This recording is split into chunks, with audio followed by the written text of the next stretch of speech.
Asteroid TC4 to skim Earth so close NASA is testing planetary defense system.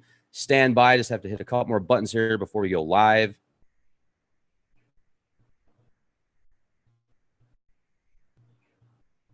Will it ever end? Yeah. All right, here we go.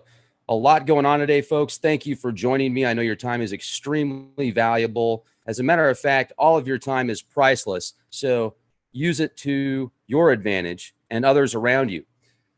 This asteroid, TC4, is literally going to be so close to the Earth, according to calculations and orbits, and I'm going to share those with you soon, that NASA, JPL, DOD, they're testing this planetary defense system. And if you remember recently, there was a new bill that passed for space weather. They wanted to modify the satellites and create a system for protection. And I feel that might be why sometimes we see certain pictures of the Earth that might be doctored a bit, because maybe there's stuff out there they don't want us to know about, not necessarily that the Earth is triangular. Now, TC4 is estimated. And first of all, can you guys hear me? Is my sound on? Let me just double check here because cool. All right, we've got sound. Half the time I do shows, I forget to turn on the audio for the first minute and a half. This asteroid, TC4, is estimated to be between 50 and 100 feet in diameter. Calculations show it as close as 3,400 miles and as far out as over 27,000 miles. So there's several calculations, there's several charts, orbits, etc. This is being compared to that Russian meteor that exploded a few years ago, and it actually became brighter than the sun for a moment. We're going to be looking at some of the orbits, data directly from JPL, NASA, and the high-powered Goldstone radar system. Here's an interesting question for those of you out there that ask questions. There's thousands of satellites in space right now. What if it hits one of the satellites? Or what if it hits a few? I mean, it doesn't necessarily need to hit Earth, but we'll get to that in a minute. I'm going to share a chart that also in orbit, graphs that show where the satellites are in orbit. Very interesting. There's tons of them out there. And what else do we got? We're going to be looking at similarities and parallels of the series Salvation. It came out earlier this year, portraying an ELE, extinction level event, from an asteroid that is supposed to hit the Earth on the East Coast. This causes the powers that be, the clandestine faction, they're known as Atlas, just like the clandestine group that controls the world in the TV series Shooter. And there's a couple other series out there that use the term Atlas as the global controllers behind the scenes. These guys come out of the shadows when a college kid discovers that there's an asteroid that's going to hit the Earth in, I think, approximately 6 months. And so when he presents that information to his professor disappears. He shares the information to somebody that kind of reminds me a little bit of Elon Musk. At least they kind of portray him as that, or maybe even more so Jack Parsons. His name is Darius Tanz, mastermind genius, lots of money, toys. He is creating an ark to save a few people, to save a few people, so the continuation of humankind. It's interesting, though, I didn't discover this series until the day that I discovered this TC4 asteroid, and this wasn't maybe a week ago, and I was going to do a podcast on it that day, but I decided to do some other podcasts. And now this asteroid is literally 3 days away from our planet. Now, with all the different information, it's very tough to get an exact number on how close this is going to be, on where it's going to be. But if you look at the series Salvation, it's got espionage. It has alliances that fall. Different nations want to control this technology that Darius Tanz and this college kid that discovers this asteroid is going to hit the Earth. Well, they want that technology because it's a specific technology that can get to that asteroid in time and actually move a a satellite to that asteroid, which would cause it to move a little bit out of orbit so it won't cause a global extinction level event.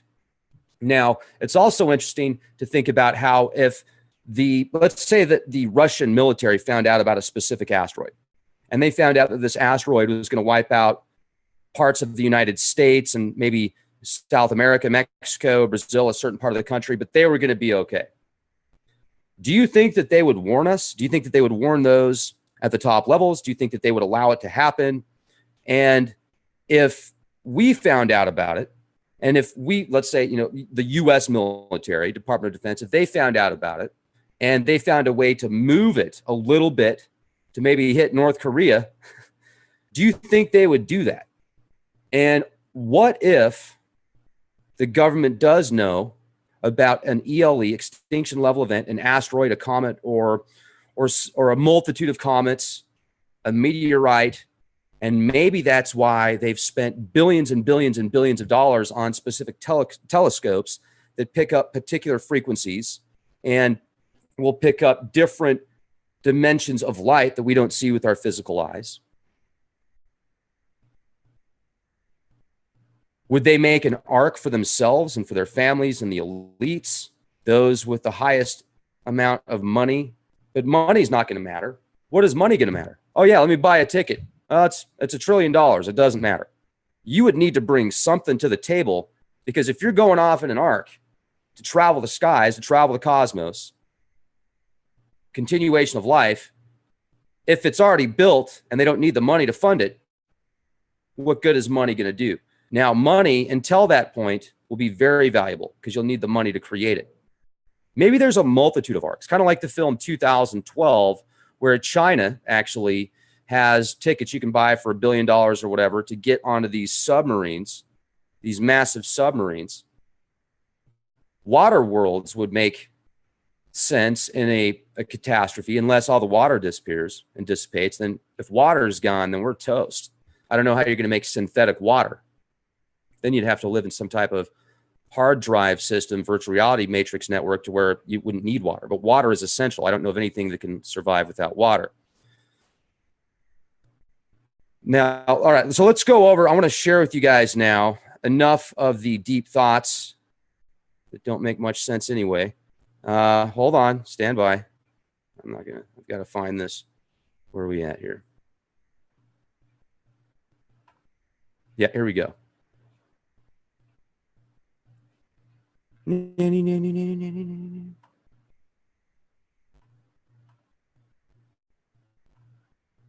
right.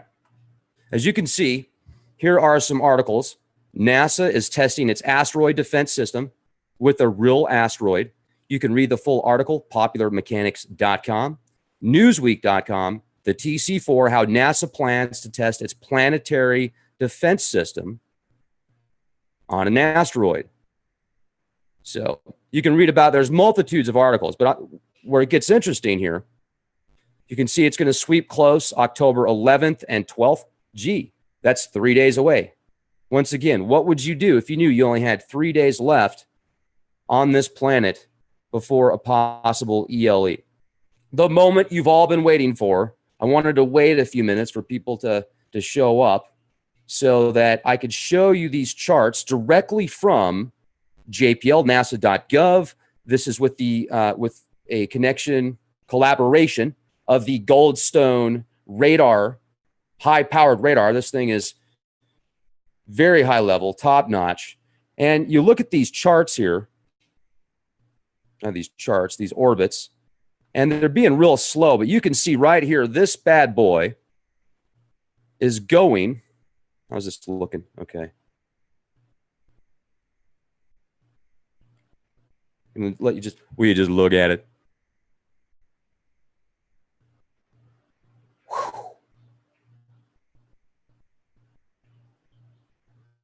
Well, thank goodness.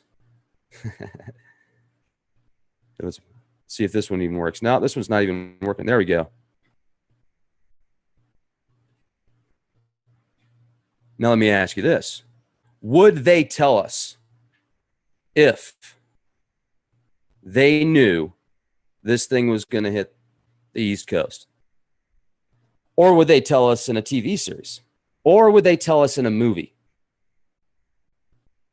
As kind of like, okay, for those of you out there that have been doing the research, for those of you out there that resonate with this, or is it just fear-mongering propaganda?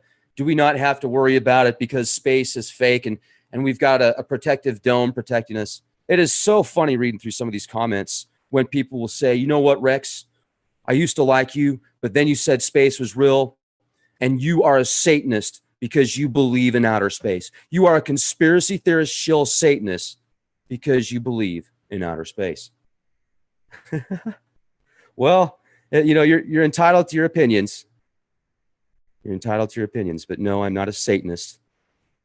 I don't know what to believe anymore, folks, as far as what's on the other side controlling this matrix. Is it us? Is it Lucifer? Is it Enki? Is it Enlil? Is it Yahweh? Is it Thoth? Is it Thoth? Is it Hermes Trismegistus? Is it a combination of all of us combined with the demigods, the demiurge, the demons, the daemons, all connected to an oversoul? We're all just quantifying this existence and reaching different nexus points based upon our own simulation and frequency levels, code breaking down to code, breaking down into more code, reaching that point of quantum level, being able to be everything and nothing at the same time, yet nothing is everything, because nothing is not really real. Asteroids. I was going on. Sorry about that. I just got a little sidetracked.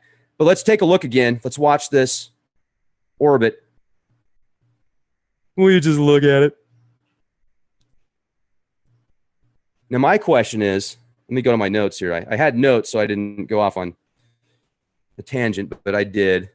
Okay, so key players in the series. Darius Tans, mastermind genius, lots of money. He is creating an arc, and he's also creating a specific propulsion drive to get to where it needs to be at a specific time to push this asteroid into a different orbit so it doesn't hit the Earth. Now, my question is, how effective is the planetary defense system? Because if you watch the series, in the planetary defense system that the government creates that's still top secret, the rockets that they're using, they don't make it. They don't even make it off the tarmac. They explode. It's like the, what was it called? The Genesis rocket or something like that. And they're like, yeah, everything's fine. It's working, but it's not. So then this technology that gets created gets stolen by the Russians. And then it reminds me of the last ship where there's this red rust that's destroying all the crops on the planet.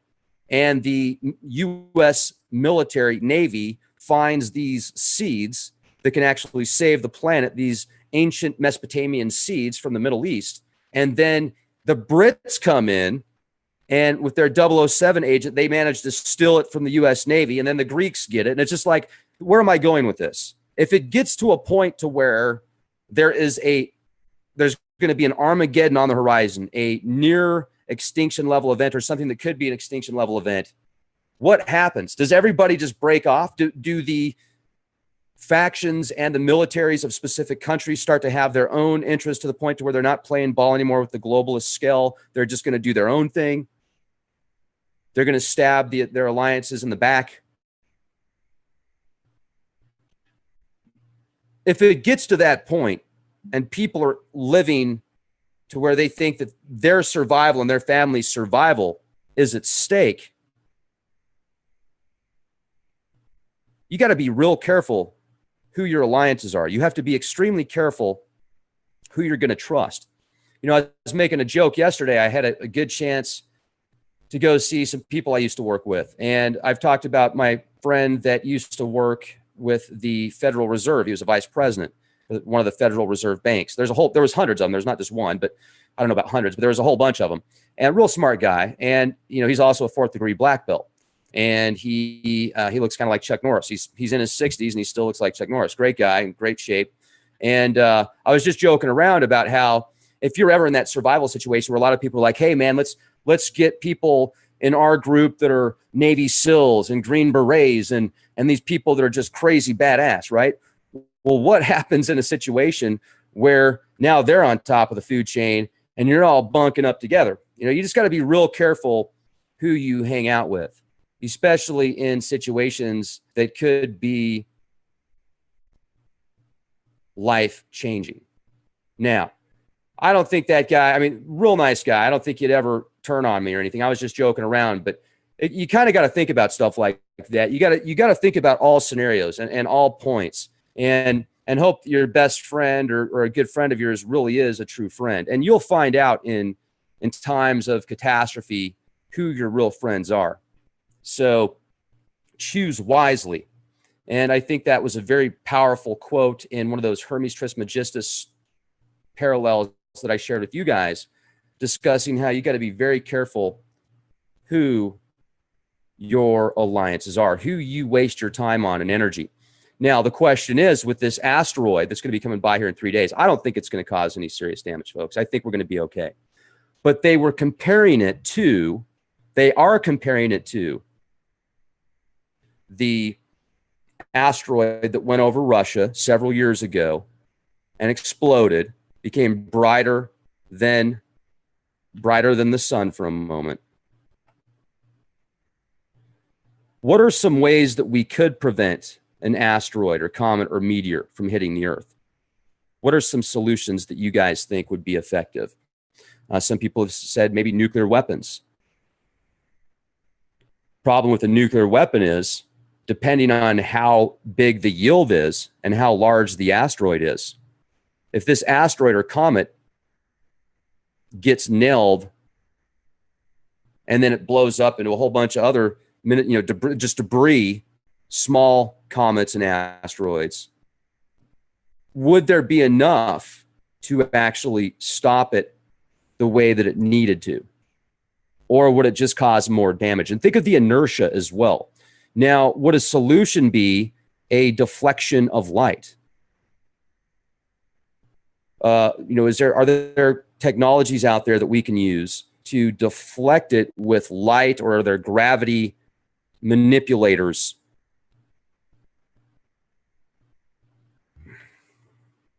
Because if you just move it, if it's 5 AU out or 5 LU or whatever its distance is, the sooner you can get to it, even if you can just push it off course a very tiny amount, I would think that you would be able to move it far enough to prevent it from an ELE. Now, another thing, there's a lot of talk about mining.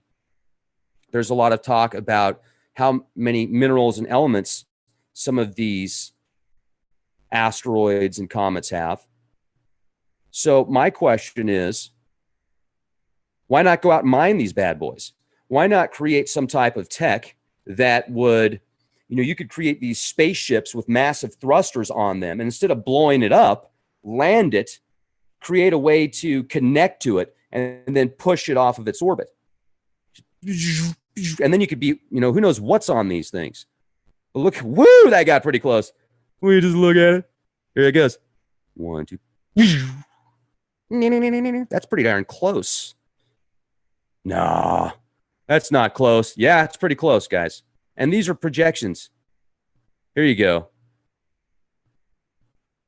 Now, if this shows it's hitting the East Coast or getting close, then you might want to take another look at the Salvation TV series.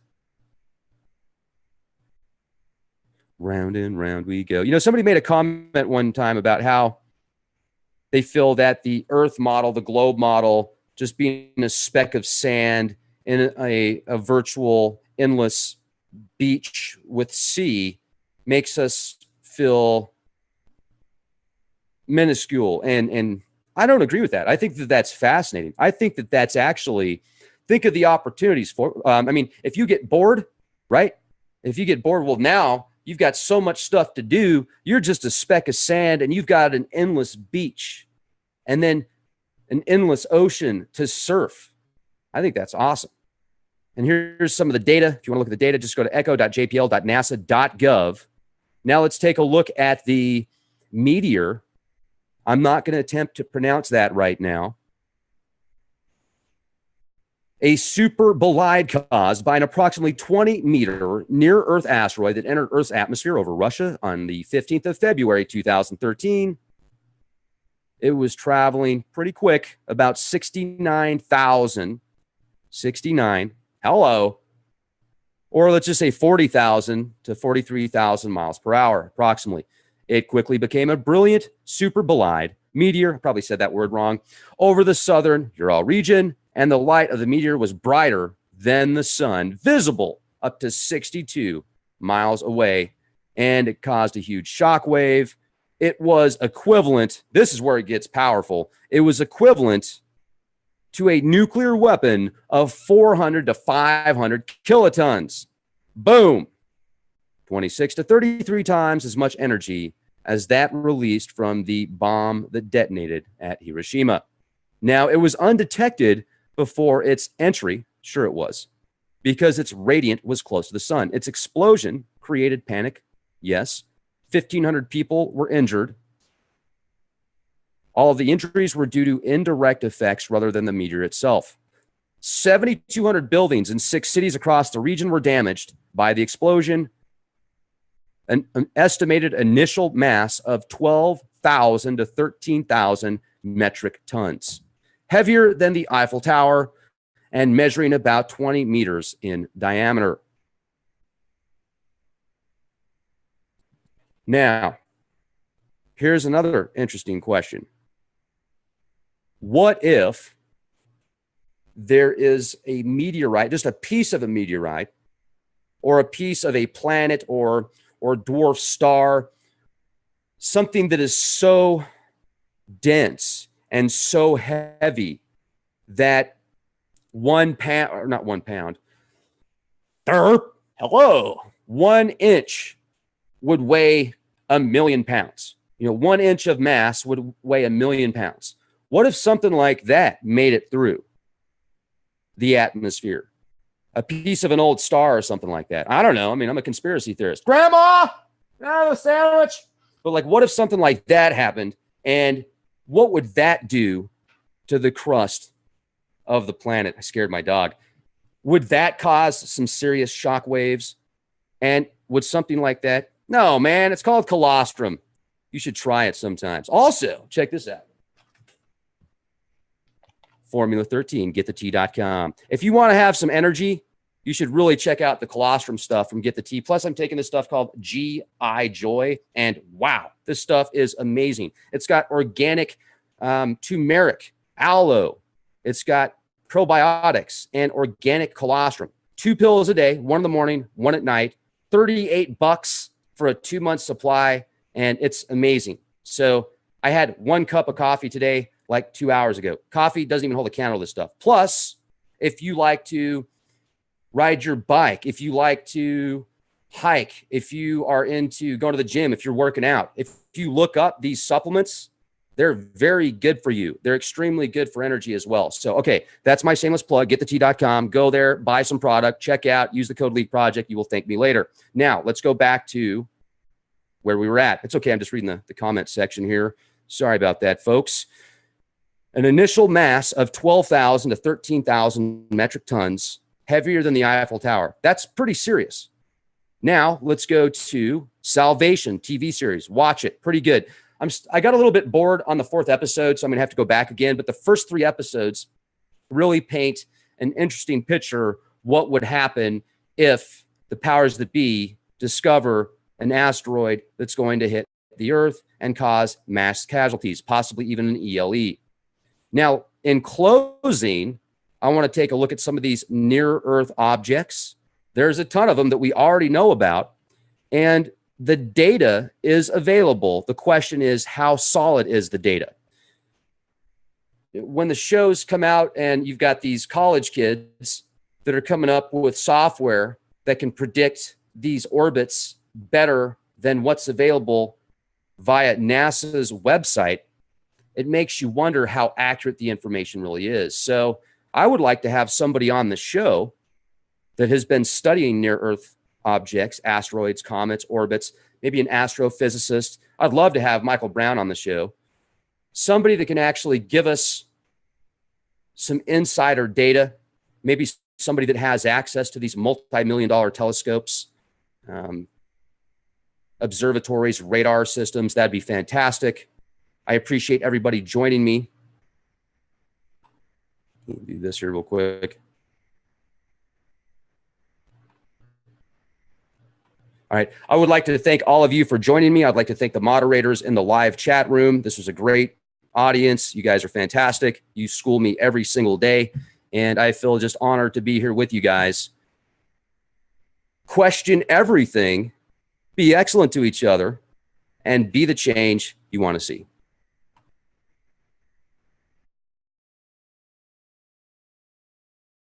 Asteroid TC4 to skim Earth so close NASA is testing planetary defense system. Stand by. Just have to hit a couple more buttons here before we go live.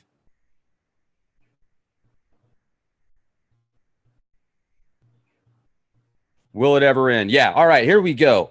A lot going on today, folks. Thank you for joining me. I know your time is extremely valuable. As a matter of fact, all of your time is priceless. So use it to your advantage and others around you. This asteroid, TC4, is literally going to be so close to the Earth, according to calculations and orbits, and I'm going to share those with you. Just like the clandestine group that controls the world in the TV series Shooter, and there's a couple other series out there that use the term Atlas as the global controllers behind the scenes. These guys come out of the shadows when a college kid discovers that there's an asteroid that's going to hit the Earth in, I think, approximately 6 months. And so when he presents that information to his professor disappears. He shares the information to somebody that kind of reminds me a little bit of Elon Musk. At least they kind of portray him as that, or maybe even more so Jack Parsons. His name is Darius Tanz, mastermind genius, lots of money. Soon that NASA, JPL, DOD, they're testing this planetary defense system. And if you remember recently, there was a new bill that passed for space weather. They wanted to modify the satellites and create a system for protection. And I feel that might be why sometimes we see certain pictures of the Earth that might be doctored a bit, because maybe there's stuff out there they don't want us to know about, not necessarily that the Earth is triangular. Now, TC4 is estimated. And first of all, can you guys hear me? Is my sound on? Let me just double check here because cool. All right. We've got sound. Half the time I do shows, I forget to turn on the audio for the first minute and a half. This asteroid lights in space right now. What if it hits one of the satellites, or what if it hits a few?